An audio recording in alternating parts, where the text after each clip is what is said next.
Nosso estudo hoje está na carta de Tiago, capítulo 4, versículo 12.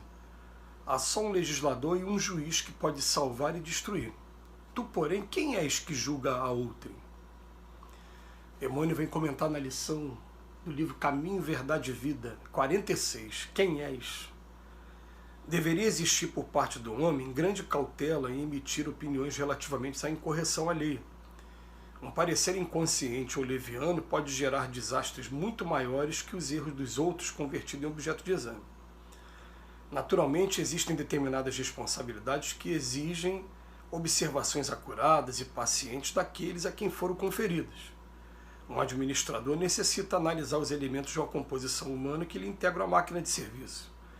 Um magistrado, pago pelas economias do povo, é obrigado a examinar os problemas da paz ou da saúde sociais, deliberando com serenidade e justiça na defesa do bem coletivo.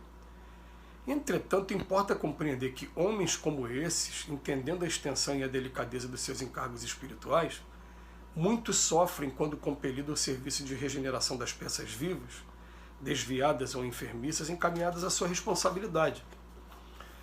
Na estrada comum, no entanto, verifica-se grande excesso de pessoas viciadas na precipitação e na leviandade. Cremos que seja útil a cada discípulo, quando assediado pelas considerações insensatas, lembrar o papel exato que está representando no campo da vida presente, interrogando a si próprio antes de responder às indagações tentadoras. Será esse assunto de meu interesse? Quem sou? Estarei de fato em condições de julgar alguém? Bem, foi o próprio Mestre Jesus que falou para a gente a seguinte sentença: com a medida que julgardes, serás julgado. Em outro momento ele fala: aquele que estiver isento de pecado, que atire a primeira pedra. E nos chama a atenção o tempo todo para que a gente vive em um mundo onde nós espíritos que estamos aqui encarnados, todos sem exceção, temos ainda dificuldades muito grandes, principalmente no campo do egoísmo, do orgulho e da vaidade, principalmente nesses pontos. Então, a gente tem o costume de olhar o cisco no olho do outro, desprezando ter uma trave no nosso. A gente tem mania de julgar o outro porque o outro tem pecados diferentes do nosso. Mas todos nós temos muitas dificuldades aqui na Terra. Ele até chama atenção aqui no texto de alguns cargos. Ele vem falar aqui, aproveitando que Tiago falou na carta, Tiago usa o termo legislador e o juiz.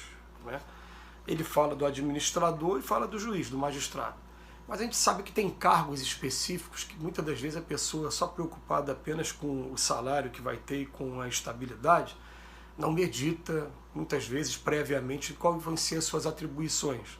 Mas a pessoa que vai ser um investigador de polícia, seja ele na área estadual como inspetor, seja na área federal como agente da Polícia Federal, uma pessoa que vai ser um delegado de polícia, uma pessoa que vai ser um promotor de justiça, um defensor ou um juiz, eles estão incluídos nesse rol aqui de pessoas que estão o tempo todo investigando, colecionando teses de defesa e de acusação para utilizar a cada caso que tiver, de acordo com a conveniência. E o que acontece? Emmanuel deixa um parágrafo aqui que é muito sério. Ele fala assim, entretanto importa compreender que homens como esses que estão nesses cargos, que eles são obrigados a fazer essas análises, entendendo a extensão e a delicadeza dos seus encargos espirituais, muitos sofrem. Para tudo, como assim muitos sofrem? Eu vou fazer um convite aqui, porque hoje tem os livros todos disponíveis em PDF pela internet mesmo, mas se a gente pesquisar o livro Entre a Terra e o Céu, escrito por André Luiz através de Chico Xavier, tem um capítulo no livro, eu não vou lembrar agora qual é o capítulo, mas é bom ter até que não lembre mesmo, para que a gente possa estar estudando também, buscando, E nesse livro é o seguinte, eu me lembro que tinha um rapaz que ele já havia sido sentenciado e que um dos mentores, ou melhor, um dos mentores, nada mais, nada menos que Clarencio, é o próprio Clarencio mesmo, aquele que está lá no nosso lar, que é um ministro do nosso lar. Clarencio vai conversar à noite com o juiz enquanto ele está emancipado, no estado de sono. E a primeira observação que é feita no livro é que todo juiz é muito assediado espiritualmente pelos amigos daqueles que estão submetidos ao seu julgamento. Aqueles pedidos de absolvição ou de condenação, eles são muito frequentes, e depois também os desejos de vingança por conta de não ter ficado satisfeito com essa ou com aquela decisão, de maneira que também, para o juiz que trabalha com consciência reta, buscando sempre realmente a justiça, a harmonia, existe uma proteção especial também em cima deles, é dito nesse capítulo.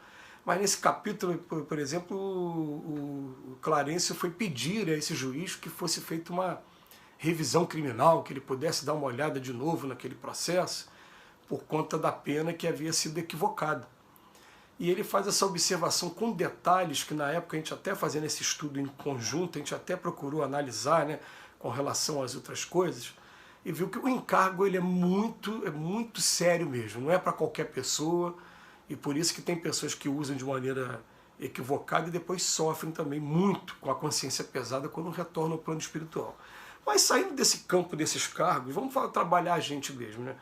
Hoje a gente não está somente sujeito aos comentários que a gente pode estar fazendo sobre os nossos familiares, os nossos amigos, não. Hoje você tem a rede social, e a rede social transformou uma coisa pequena em macro, o alcance é enorme. E hoje as consequências, o Emmanuel poderia de repente nem imaginar isso, essas consequências são maiores ainda, porque você faz um comentário qualquer e coloca uma foto de uma pessoa inocente, sem que aquela pessoa tenha a menor chance de defesa, alguém localiza aquela pessoa e agride aquela pessoa, pode até tirar a vida da pessoa, como efetivamente já aconteceu. Ah, foi essa pessoa que assaltou, foi essa pessoa que fez não sei o que, e aí nem quiseram ouvir o coitado do rapaz. Pegaram o coitado do rapaz e promoveram ali aquele triste espetáculo, ainda lembrando a Idade Média. Isso é documentado em jornal, todo mundo já teve acesso a pelo menos uma notícia desse tipo. Então hoje, os comentários, as críticas que a gente faz, seria tão interessante se a gente conseguisse chegar ao ponto de pegar essas 3 perguntas aqui do final, né? Primeiro, será esse assunto do meu interesse? Quem sou eu? Quem sou? Estarei de fato em condições de julgar alguém? Quando a gente começa a se concentrar nos nossos próprios defeitos, a gente vai ver que a gente tem material para muito tempo ainda, e principalmente porque a gente tem defeitos que a gente sabe que tem, a gente trabalha em cima deles, mas descobre que não é tão fácil se livrar deles, porque a gente está trazendo aí séculos de experiência, você não vai conseguir mudar um comportamento de uma hora para outra. Então a gente quer paciência com a gente quer indulgência com a gente, e a gente sabe que só vai ter indulgência de verdade se a gente também exercitar a indulgência com os outros. Aliás, vamos lembrar sempre que no Pai Nosso, está bem claro, o Pai Nosso foi deixado por Jesus, nada mais, nada menos que Jesus. E ele fala assim, ó, perdoai as nossas ofensas somente à medida que nós perdoamos também. Ou seja, para resumir, se eu não perdoar, eu não sou digno de perdão. Enquanto eu não aprendi a perdoar, eu não sou digno de perdão.